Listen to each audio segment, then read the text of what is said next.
RAM,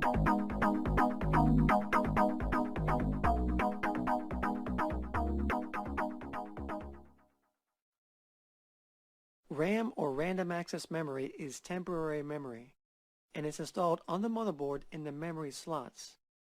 A motherboard can have a various number of memory slots. The average motherboard will have between 2 and 4 of them. Memory slots come in different types, depending upon what type of RAM it accepts. For example, most motherboards have DIMM memory modules because it's the most common type to date. DIMM stands for Dual Inline Memory Module. A DIMM memory module has either 168, 184, or 240 pins. A DIMM is a dual inline module because it has 2 independent rows of these pins, one on each side. And DIMMs have a 64-bit data path.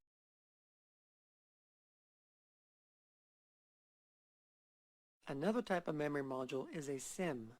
SIMM stands for Single Inline Memory Module. A SIMM is an older technology and has since been replaced by the much faster DIMM. A SIMM also has pins on both sides like a DIMM, but in a SIMM, the pins are redundant, compared to a DIMM, which are independent. A SIMM will either have 32 or 72 pins, and a 32-bit data path.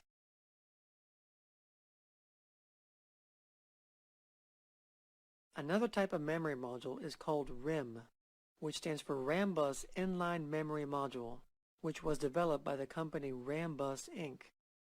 RIMs have 184 pins and look similar to a DIMM, with the exception that the bottom notches are located in the center of the module. In 1999, RIMs were a breakthrough in the speed of memory, but has quickly fallen behind due to the advancement of technology in DIMMs.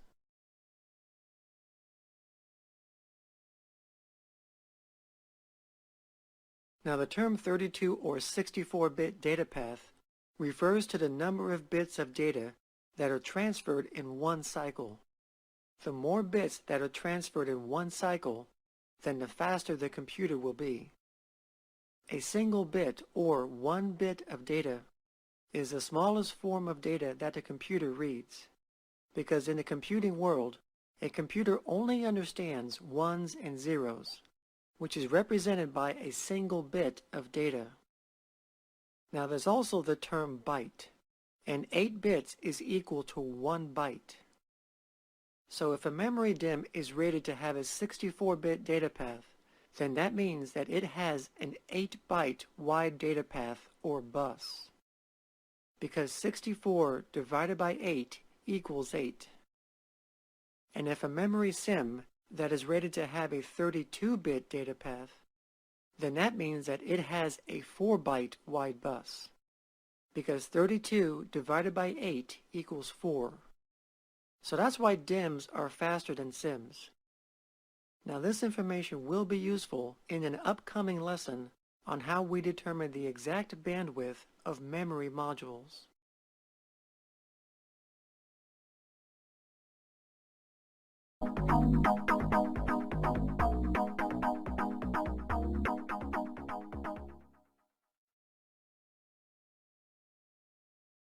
In Section 1, we talked about secondary memory, which is permanent storage.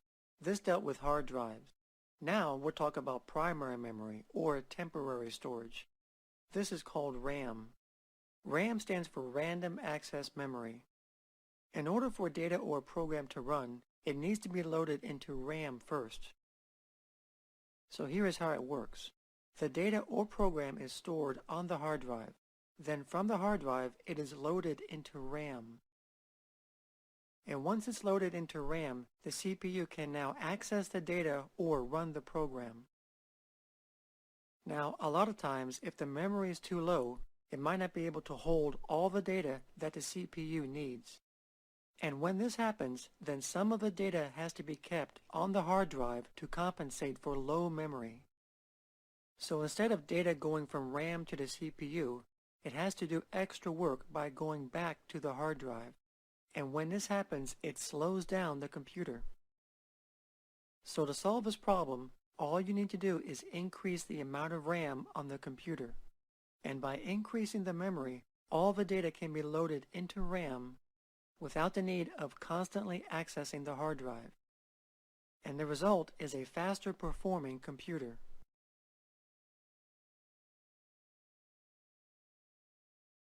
RAM requires constant electrical power to store data, and if the power is turned off, then the data is erased. RAM is stored on the motherboard in modules called DIMMs. These DIMMs come in different memory sizes. Today, they range anywhere from 128 megs to 4 gigs of memory per DIMM or more. RAM also comes in different types, such as dynamic RAM or DRAM. DRAM is memory that contains capacitors, and because it has capacitors, it has to be refreshed often. SRAM stands for synchronous RAM. This memory uses transistors and does not have to be refreshed, unlike DRAM. And because of this, it is much faster than DRAM, and it is also very expensive. An example of SRAM would be the memory cache level 1 and 2 that is used by the CPU.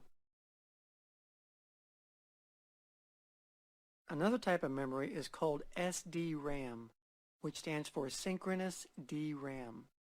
This type of memory is what is used today in RAM DIMMs. The difference between SDRAM and DRAM is basically speed. The older DRAM technology operates asynchronously with the system clock, which basically means that it runs slower than the system clock because its signals are not coordinated with it.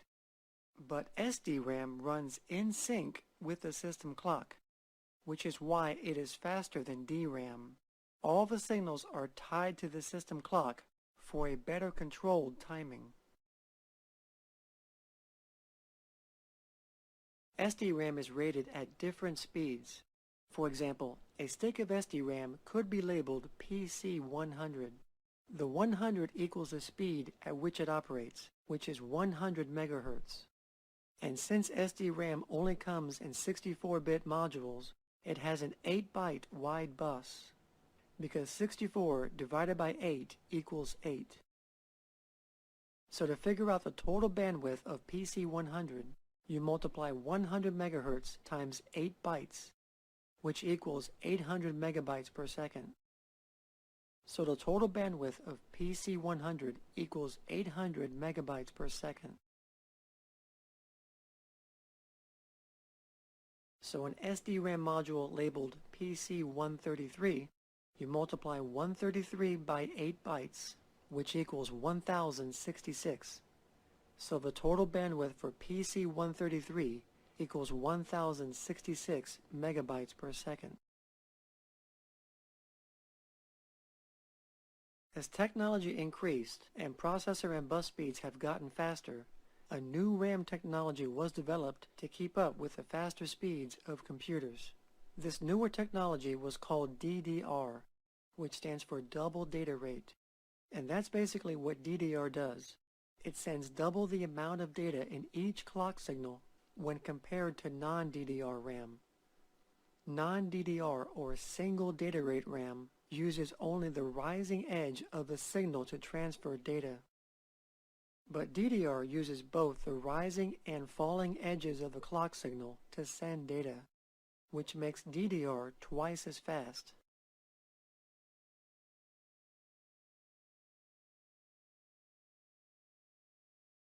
DDR is also labeled differently than non-DDR RAM. Instead of including the clock speed in its name, like PC133, where 133 equals the clock speed, DDR uses the total bandwidth instead. For example, a DDR DIMM labeled PC2700. The 2700 is not the clock speed, but it's the actual total bandwidth. The clock speed for PC2700 is 333 megahertz. So 333 megahertz times 8 bytes is rounded off to 2700 megabytes per second, which is where we get the name PC2700.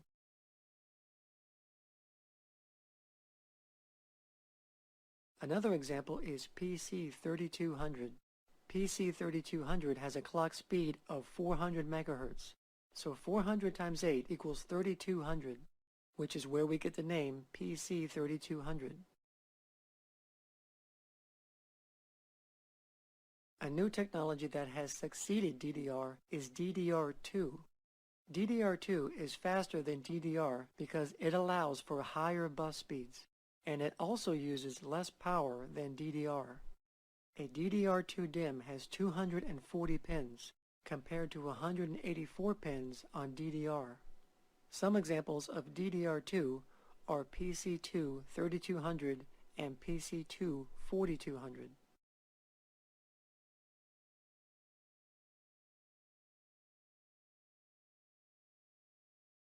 And the latest RAM technology is called DDR3.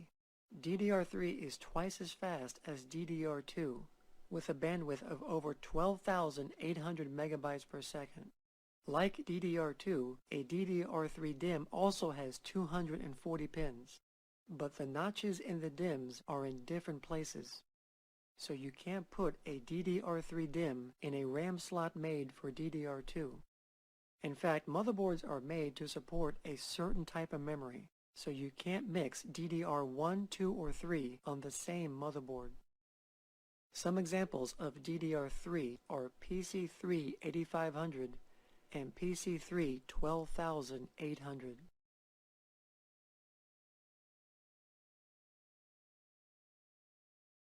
Another type of memory was called RDRAM, which was developed by Rambus Inc. And they developed the RIM, which stands for Rambus Inline Memory Module. RIMs have 184 pins and look similar to DIMMs, with the exception that the bottom notches are located in the center of the module. In 1999, RIMs were a breakthrough in the speed of memory, but has quickly fallen behind due to the advancement of technology in DIMMs. When RDRAM debuted in 1999, it ran at 800 MHz, which was considerably faster than SDRAM, which ran at 133 MHz at that time. But even though it was a lot faster than SDRAM, RDRAM only had a 2-byte wide bus, compared to SDRAM, which had an 8-byte wide bus. So if you multiply the speed of RDRAM, which was 800 MHz, times the bus width, which was 2 bytes, you will get a total bandwidth of 1600 megabytes per second. RIM technology was designed to work with a continuous signal, which means that all the other memory slots on the motherboard must be used for RIMs to work properly. And if other RIMs are not available, then a user can install a CRIM or continuity RIM, which is basically a dummy RIM to ensure continuity in all the memory slots.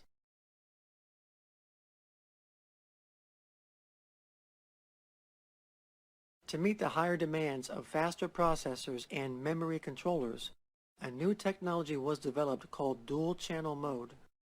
Dual-channel mode requires a pair of identical DIMMs installed on the motherboard, which allows the memory controller the ability to communicate with 2 DIMMs simultaneously, which increases the speed of accessing the memory.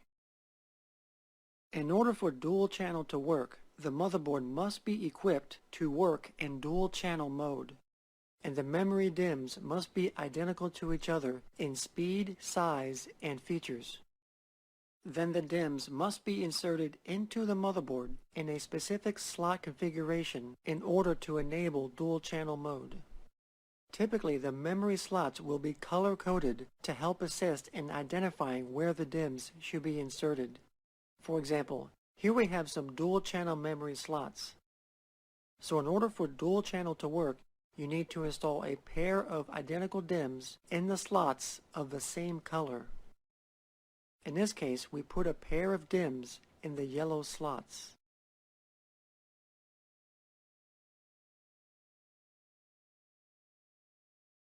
Some RAM modules have ECC, which stands for Error Correcting Code. And what this does is that it detects if the data was correctly processed by the memory module. and makes a correction if it needs to. You can tell if a RAM module has ECC by counting the number of memory chips on the module. In a standard non-ECC DIMM, it will have 8 memory chips, but in an ECC module, it will have 9 memory chips. Most RAM modules today are non-ECC, and this is because of the advance in technology that has minimized memory errors and has made non-ECC RAM more stable. Typically today, ECC memory is mostly used in servers because servers need to be up and running at all times, and using ECC memory is just an extra precaution to guard against